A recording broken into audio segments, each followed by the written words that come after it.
this perfect lineup because we heard about people, we heard about place, and I'm going to talk about the intersection of people and place, and that's home, and how home matters. So Enterprise works all around the country, really making sure that housing is available to low-income people throughout the United States. And over the years, we've developed many tools and partnerships with many people in this room, including Chase and Rockefeller, as well as various neighborhood groups all around the country in various places. But today, I don't want to go into all those details, all those innovations, all that discussion. I really want to focus on something that is pretty straightforward and pretty obvious. And to state the obvious, I want to focus on home matters. And the reason why I decided to talk about this today is I feel like in our public discourse, as there's increased complexity, we sort of lose sight of what's right in front of us. And that's the importance of home. We hear too much about housing bubbles and housing recoveries and housing markets. But let's talk about where people live. So I thought I'd start it with telling you about where I live and what home means to me. So home means to me, it's where I'm centered, it's where my children are, it's where my husband wakes up and makes us breakfast. It's located in a great part of New York City. It's close to transit. My husband goes into our kitchen in the morning, and it's pretty old school. And by that, I mean it probably needs to be remodeled at some point over the 40 years it may be. It's near my kids' school. It's near the park, and it's near the best bagel shop in I would say the US, but I'll say New York, because I haven't tested out Chicago bagels yet. And it's also what connects me to work. It's near transit. It's where I go hail a cab so I can fly early morning to Chicago to come out here, and my husband to Frankfurt. It's also what keeps me centered and what connects me to the rest of the world. And so I really want to say it's your turn now, and I want to hear from you. I want you to really think about, what does home mean to you? Where we live now, where you grew up, where you want to raise kids, where you have raised kids, where you'd like to grow old, where you had Thanksgiving as a kid, or where you would have liked to have Thanksgiving. I'm going to call on a couple of you, so think about it. What does it smell like? What do you hear in the background? Who were your neighbors? What were the storefronts that you would walk to? Did you have neighbors nearby? All right, any volunteers? We're going to go quick. Who wants to say what home means to them? I'm going to start calling on people. Yes? Neighbors that I can borrow something from and return the favor later. Excellent. Who else? All right. Safety, familiarity, comfort, history. Excellent. One more person. Who wants to do it? Come on. All right, dog walkers. We heard about the importance of dog walkers. So what I'm hearing from folks is it gives you a foundation, a sense of stability, a place that you're anchored, but also connects you to the world, a place where you can take your dog out and go see people. This is really important as we think about cities. So unfortunately, housing security in this country is not assured. This slide is from a friend of mine. He does a lot of poverty alleviation work in India and Pakistan and Africa. And this is what he sees in Trenton, New Jersey, when he comes home from Newark Airport. In this country, we've seen poverty grow over 10 years. The number of people increased that are living in poverty by 12.3 million people to a record high of 46.2 million.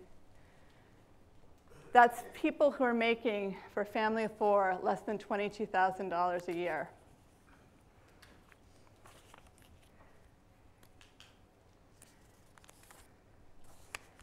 So there's too many of these people, all these people, without housing assistance, have housing insecurity. They don't have the foundation that you all described. It's very difficult for them to think about their future and their outlook on life. So a friend of mine in grad school had a blog. It was called Stating the Obvious. And that's really stuck with me. We have to remember the obvious, particularly as the world grows more complex. And we all sort of jump to the next new thing. But we have to remember the obvious. Home is the obvious, and home matters. And in this country, home matters, and where your home is matters, as we've heard. And there's too many people who are stuck in poverty.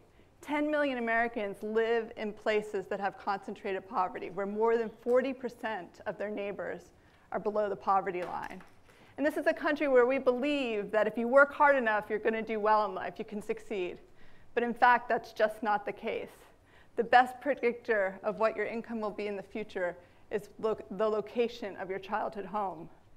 That is more likely to predict whether you're going to make $20,000 a year or $200,000. So our early circumstances really matter. Your brain gets wired early on, and that impacts you for the rest of your life. Primary care physicians in low-income neighborhoods really know this, and they believe firmly that affordable, safe housing is the best vaccine you can give a child. It makes them resilient for the rest of their lives. That is why Nadine Burke-Harris is working with us in San Francisco, in Bayview, one of the poorest sections of San Francisco, to really figure out how do we transform public housing in that city, because she knows that that will serve those kids better than anything else she could do in her office. Kids with housing insecurity move frequently, and children and families that move a lot are more likely to be food insecure. They're 50% more likely to be in to have poor or fair health, unlike excellent health, which one would like for all our kids, right? And 70% more likely to be at risk for development delays. And you know what that means? They also do worse in school. So this is Heather. This is someone who lives in one of our buildings. She lost her job, lost her home, was living in a homeless shelter, doing homework with her kids in the Barnes & Noble. And she won a housing lottery, so she got an apartment. Her life picked up from there. She quickly got a recording contract. She got engaged, and now she volunteers for her community.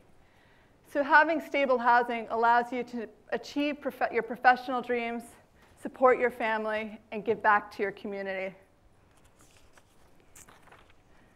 So this is one of my favorite pictures. This is Carmen and Carlos.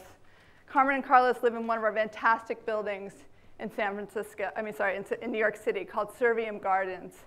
It's a senior residence, and their story is Carmen and Carlos were hard workers their whole lives. Carlos got sick, all their medical expenses added up, they lost all their assets. Carmen had to leave her job so she could take care of Carlos. Medicare was not enough. They were couch surfing in their 60s, staying with relatives, sometimes nearby, sometimes a state away. Meanwhile, Carlos was trying to manage they were trying to manage his growing medical concerns. Huge challenge, and then they too won a housing lottery and moved into this building. And as Carmen describes it, it was light at the end of the tunnel, a tunnel that I thought was a hole. Home matters, no matter at what age, and home security should not be about winning a lottery in this country. So 7 million people are low-income renters in this country who spend more than 50% of their income on housing. And they're not even the most housing insecure people we have. Tonight, 650,000 people in this country will not have a place to sleep and not have a place to call home. The Chicago Public Schools had a great, sad stat. They actually count the number of homeless students there are. 17,255 last year. To give you a sense of what that is, how many people here are Chicago Bulls fans? It basically would fill up that stadium. So what do we need to do? Well, there's a lot we need to do. We heard some great ideas here. We clearly need a more balanced federal housing policy.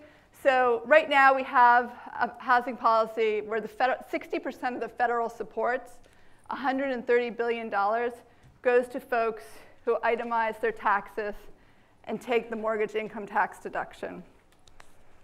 We need a more balanced policy that really goes to people who are trying to decide every day, food or shelter. And we need to leverage more private capital. Rockefeller's done some really good work in this, on how do we connect capital to social change. We need to do more of that, particularly given the budgets going forward.